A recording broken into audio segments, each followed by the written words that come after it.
말씀과 함께하는 따뜻한 오늘 큐티온.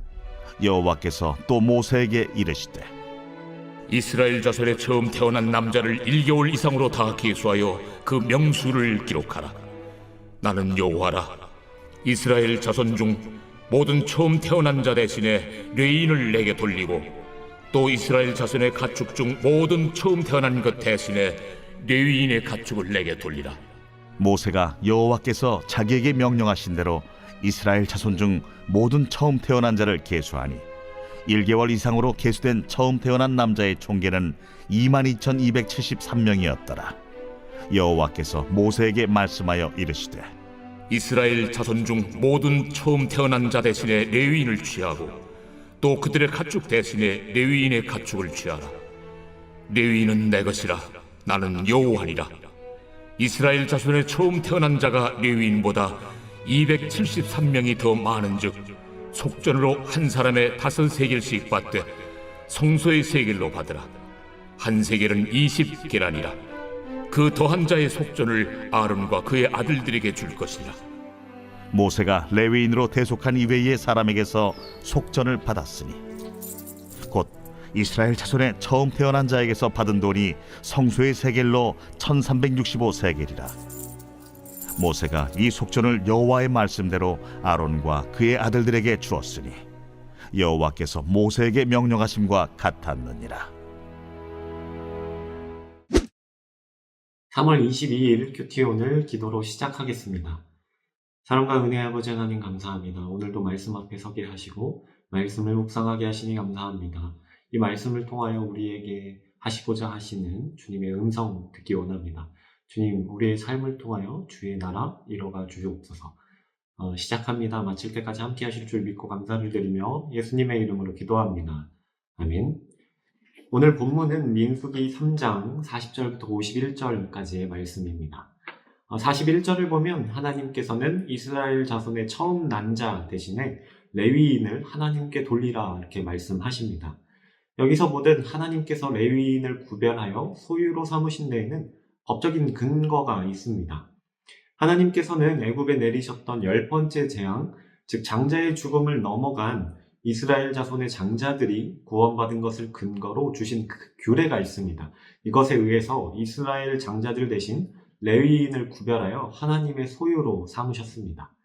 45절에서는요, 하나님께서 이스라엘 자손 중 모든 처음 난 자 대신 레위인을 취한다 말씀하십니다. 이스라엘 장자들은 성막의 일에 매이지 않고 자신의 개인적인 일을 돌볼 수 있게 되었습니다. 당시 장자들은 자신이 속한 가정의 생계를 꾸리고 다스리고 보호하는 책임을 맡은 자들이었습니다. 그들 모두가 성막의 일을 담당해 가정을 돌보지 못한다면 이스라엘 백성 전체가 어려움에 처할 수도 있었을 것입니다. 이 장자들을 대신해 레위인들이 하나님께 취한 바 되었다는 것, 이것을 통해 우리는 예수 그리스도의 은혜를 보게 됩니다.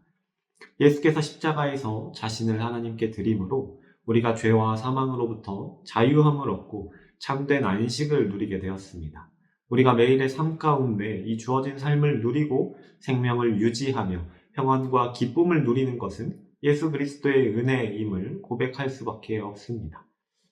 46절, 47절에 보면 하나님께서는 이스라엘 장자에게 생명의 대가로 1인당 5세겔을 요구하십니다.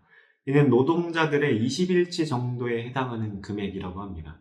다시 말해 이스라엘의 장자는 20일치의 임금을 지불하고 자신의 목숨을 얻게 되었습니다. 세상 그 어느 것으로도 생명을 구매할 수는 없습니다. 그런데 하나님께서는 이스라엘 백성을 너무나 사랑하셨습니다. 우리가 생명을 얻은 것은 오직 하나님의 은혜라고밖에 설명할 길이 없습니다.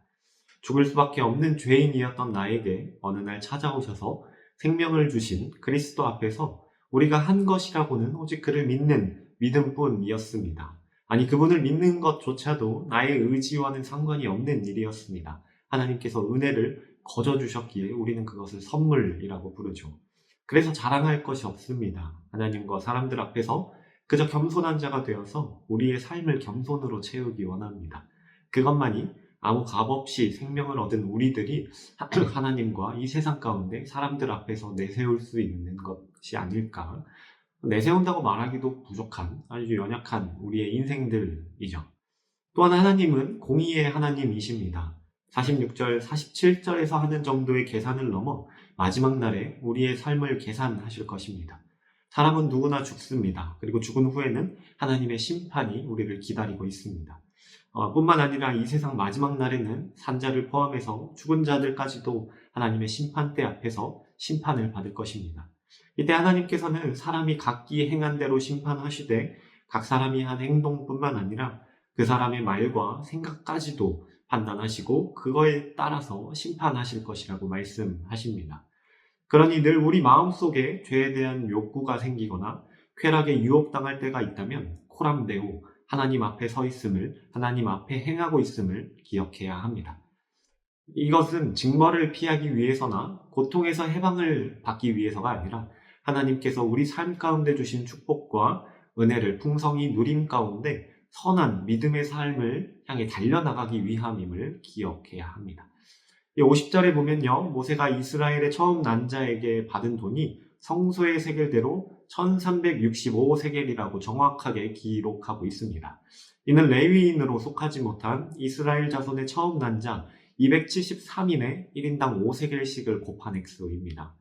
모세는 자신이 거둔 속전의 금액을 정확하게 모든 백성 앞에서 분명하게 밝힙니다.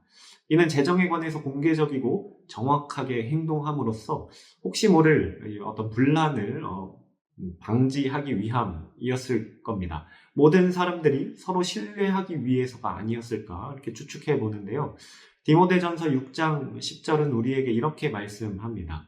돈을 사랑함이 일만하게 뿌리가 되나니 이것을 사모하는 자들이 미혹을 받아 믿음에서 떠나 많은 근심으로써 자기를 찔렀도다.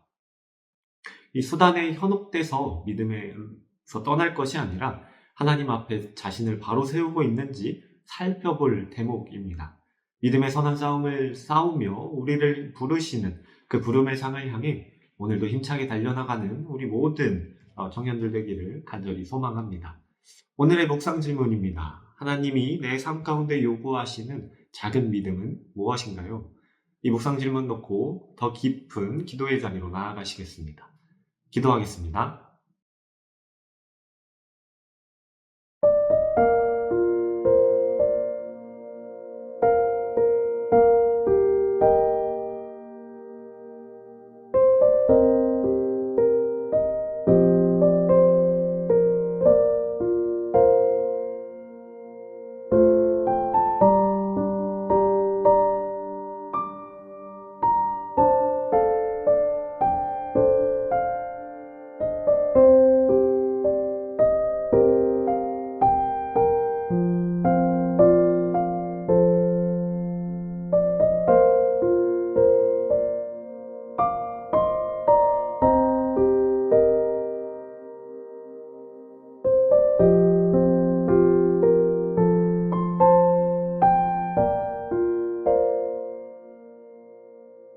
사랑과 은혜의 아버지 하나님, 우리가 늘 하나님 앞에 서 있음을 기억합니다. 하나님 앞에 있음으로 우리가 살아가는 이 모든 것들이 하나님의 은혜 아닌 것 없음을 고백하며 우리가 오직 그 부르신 부름의 상을 향하여 이 믿음의 선한 싸움을 싸우며 달려나가기 원합니다.